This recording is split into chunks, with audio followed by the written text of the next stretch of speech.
Murder mystery, where every clue counts and every twist surprises. Welcome back, mystery lovers. Tonight's tale hits all the right notes. And one fatal silence. When a famed conductor collapses mid-performance, only his final composition. Chapter 1, The Final Note. The Grand Marlowe Hall was packed. The audience, breathless.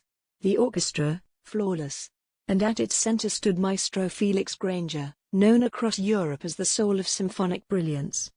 But as the final crescendo of his latest composition filled the hall, Granger froze, his baton still raised, his eyes wide, and then crumpled to the floor. Dead. On stage. In front of 2,000 witnesses. Chapter 2, The Phantom Score. The official cause was heart failure. Quick, quiet, clean. But Clara Reed, a music teacher and amateur sleuth, didn't buy it. A lifelong fan of Granger's work, she noticed something odd when she studied the sheet music from his last composition, Symphony No. 9, Requiem of the Living.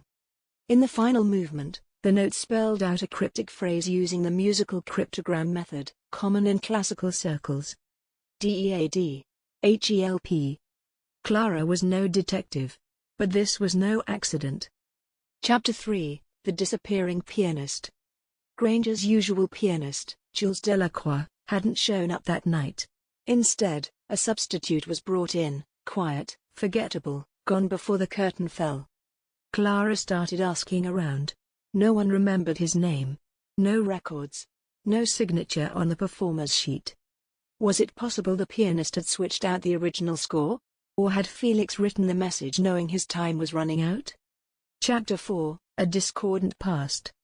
Digging into Granger's life, Clara found a long-forgotten scandal. 20 years ago, Granger had been accused, though never charged, of stealing a composition from a fellow student at the Conservatory of Vienna. That student, Theo Marquette, had vanished from the music world after a public breakdown.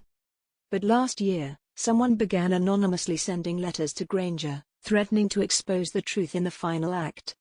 Had Theo returned under a new identity? Could he have been the mysterious pianist? Chapter 5, The Rehearsal Recording. Clara managed to obtain a secret recording of the final rehearsal, conducted the night before Granger's death. At first, it sounded like any other performance. But at the 43-minute mark, Clara heard something chilling. A voice, barely audible behind the strings and horns, whispered, "You don't deserve this finale." She enhanced the audio. The voice wasn't Granger's. And it wasn't anyone else in the orchestra. It came from the stage mic. From the piano. Chapter 6, The Encore of Vengeance. With the help of a former music critic, Clara identified the substitute pianist as Marc Valeur, a reclusive composer whose career had mysteriously ended decades ago, the same year Theo Marquette disappeared. Marc was Theo. He had returned, not to reclaim fame, but to ruin Granger's legacy.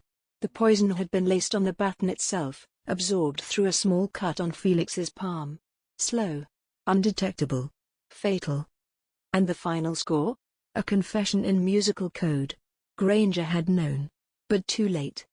Epilogue, The Symphony of Silence.